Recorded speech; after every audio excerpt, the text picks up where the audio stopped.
back at the life of Dr. Kenneth Kaunda, who passed on earlier on today after being treated for pneumonia. He was admitted to hospital last week. We'll be speaking to people from various quarters of his life to share with us how they remember him, how we should continue to celebrate his legacy. We're joined now by Dr. Kaunda's son, Kaweche Kaunda. A very good evening to you, and thank you so much for speaking to us, and indeed our condolences as the SABC family.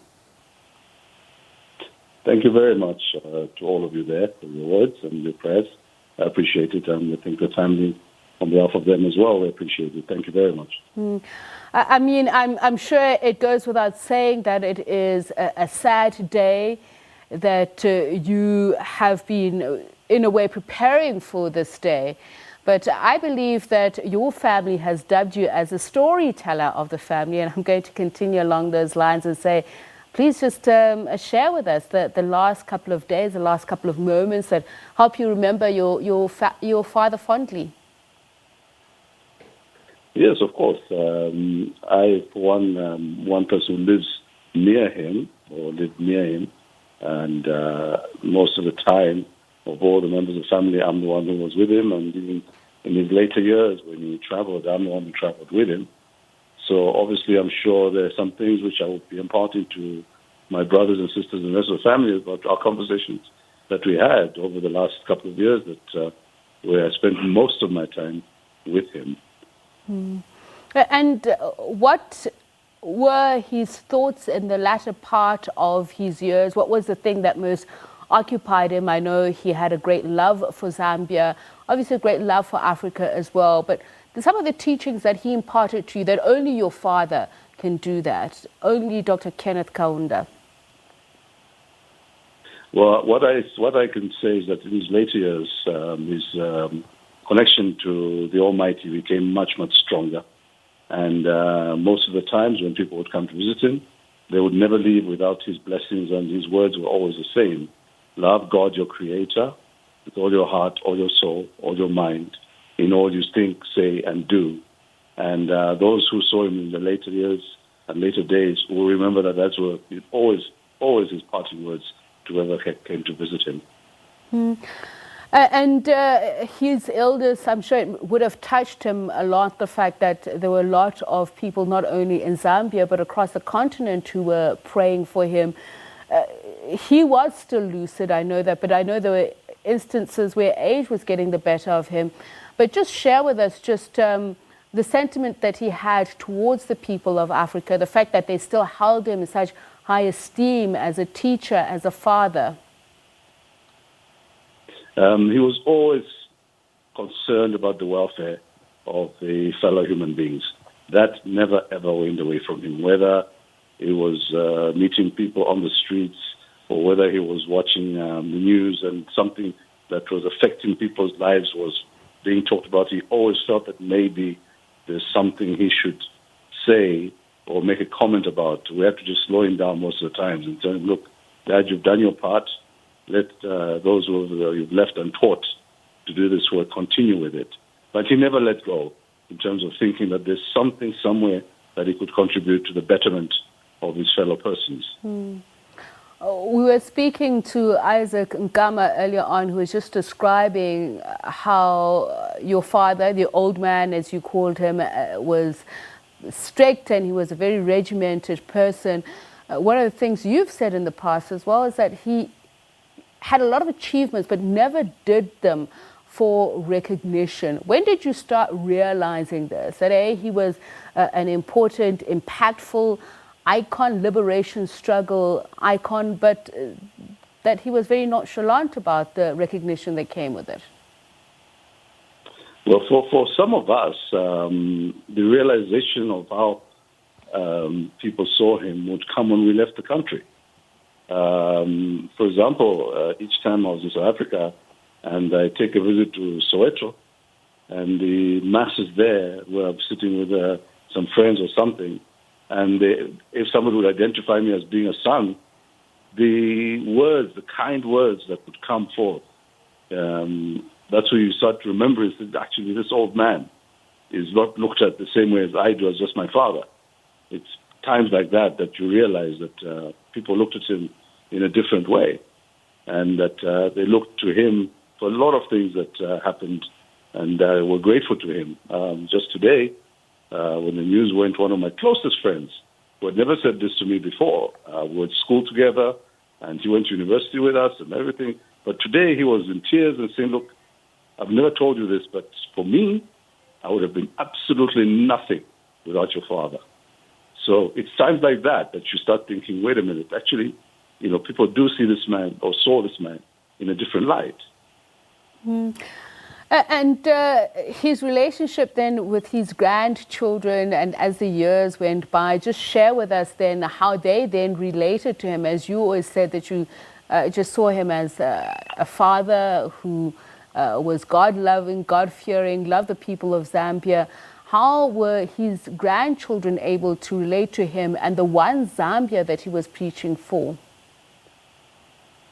Well, the grandchildren, they even had a nickname for him. They didn't call him grandpa, they called him Shiks, which is sort of like slang for the word Shikulu in our language, means grandfather or grandmother.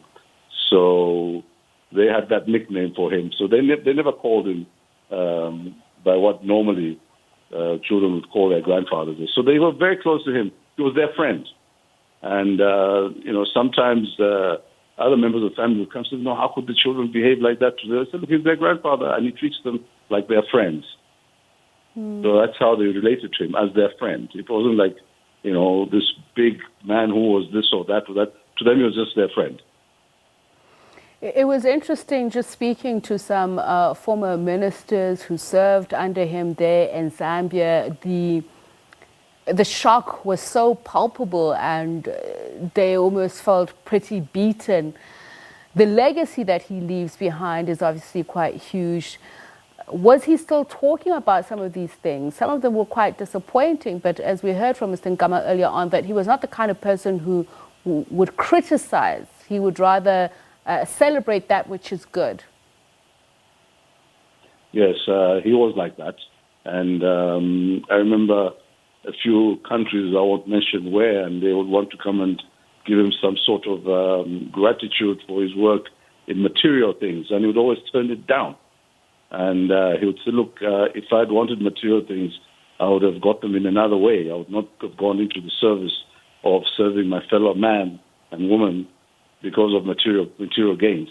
So that is one thing that really, if you wanted to upset him, give him money or something as a reward for doing something which he thought was his duty as a human being to do. He never, ever looked at what he did as something which at the end of the day will give him material rewards. That was not his position at all. And I believe that this is one of the reasons why, as children, you never went on holidays abroad, that you holidayed in the continent, or got to teach you as much about Zambia as possible. So were these the kind of lessons that you think were trying to inculcate you from the get-go to help you appreciate home, to help you appreciate your immediate community, empowering your community? Yes, we never went to these overseas holidays to Paris and all those so-called exotic places all over the world. When we went on holiday here at home. And unless otherwise a situation where maybe one of his friends, for example, the president of Mozambique, would say, look, I would like the children to come and spend the holiday here. Then we'd go to Mozambique or to Tanzania. But we went to places which had a connection to Africa all the time. So that is how we were brought up, in that we holidayed in Zambia. And if we did go outside, it would be to a fellow African country. Mm-hmm. I believe one of the things that he did when he was still alive, and you obviously were old enough to understand, was to apologize to you for focusing so much on the politics and not spending enough time with you as a family. Tell me, how did that conversation go, and what were your thoughts then?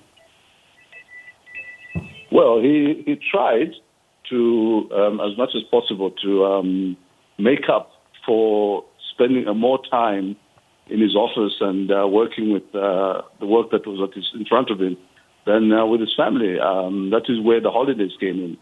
He made it a fact that every year, at least once or twice, he put some weeks aside for the family to spend with him. And we didn't spend it sitting at home in State House. We would go either to grandmother's village, his mother's place, or would go to grandmother's place, his mother-in-law's place. We would always go to holiday to one of those two places. In other words, keeping in touch with our relatives from both sides, his side and my mother's side.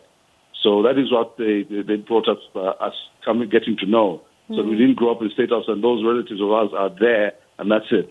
But we actually went to spend time where my mother came from. We actually went to spend time where he came from. And that's what he made sure that every year we did that. And how did he impress upon you the need to be connected to culture and traditions? Because I believe that was important for him, that you stuck with those. Well, that manifestation of taking us to these places was one way. The other way was that when we did sit as family, he would always impart to us things that happened in his life. And sometimes he'd tell us why he did certain things. I remember, for example, when we first started having bodyguards. We never had bodyguards growing up, but we reached a stage when the liberation movements were getting stronger and the resistance was getting stronger from those who were fighting. We started having bodyguards, and we told them, so look, Dad, we don't like having bodyguards. Why are you giving us these fellows to follow us around? And he explained, he said, look, I have made a commitment to this task that I've put the liberation of my continent and our neighbors as priority. And those who are fighting know that I'm prepared to lay down my life for that. But they know that the weak spot that might be you, the children. So this is why from now on you guys will just have to bite the bullet, and from now on you have to have these guys around you for your own protection. But it was that kind of resolve that he had, because he could have said, hey, my family is in danger, I'm not going to do this anymore, and left it. But he stood his ground. And just as a follow-up on that, I understood that even some of his close friends were against that, this commitment to fight against the apartheid regime. Did that affect his friendships at the time? Did it lead to fissures within the family? No, the family never ever discussed politics that deep. We left it to him, and we believe that he knew what he was doing. So we never engaged him when it came to things like that. Our uncles, late Oliver Tambo, and the others would be walking up and down, we'd be passing them by the corridors of State House, and we understood why they were there. So it was never like, hey, Dad, why are these guys in at home here, and spend more time with them and not us? But we understood where he was coming, and he took time to explain to us what used to happen. I want to talk about your parents and their relationship, what you remember of, I believe your father was a very loving, affectionate person, what you learned from that, just watching the two of them. Yes. You're talking about watching my mother and father. Yes, the relationship, what you learned from them, the way in which you, I believe, as I said, your father was very affectionate, very loving. Yeah. Yes. Yeah. Well, he never stopped calling my mother his girlfriend. Even after being married to her for so many years, he still called her his girlfriend. And he had a favorite song that he used to sing for her with his guitar every time there was a function. And he would always say, "Where's my girlfriend? Do you remember when I used to sing this song for you when we were courting?" And it was a song that he loved to sing for all the time. Pagan Moon was the name of the song that he sang for all the time. So that's how loving he was. And I never saw my parents argue. Never. Although he would say to us, "Look, don't think we don't argue." But, we go to the room and we'll argue. When we hear a knock on the door, we'll keep quiet and smile and say, "Hello, darling, I love you. So you guys don't see that side of things that sometimes we differ. That's how he used to teach us. And we really do appreciate you taking the time to share with us, Kaweche Kaunda, memories about your father, the life you shared with him as a family. And of course, a difficult time for you, but as you say, one that is filled with very important lessons. Kaweche Kaunda, who is the son of Dr. Kenneth Kaunda, remember on the Globe on SABC News at 2100 hours, Peter Ndoro will be joined by former South African President Thabo Mbeki as he gives his tribute. This tribute continues for Dr. Kenneth Kaunda, who passed away earlier on this afternoon.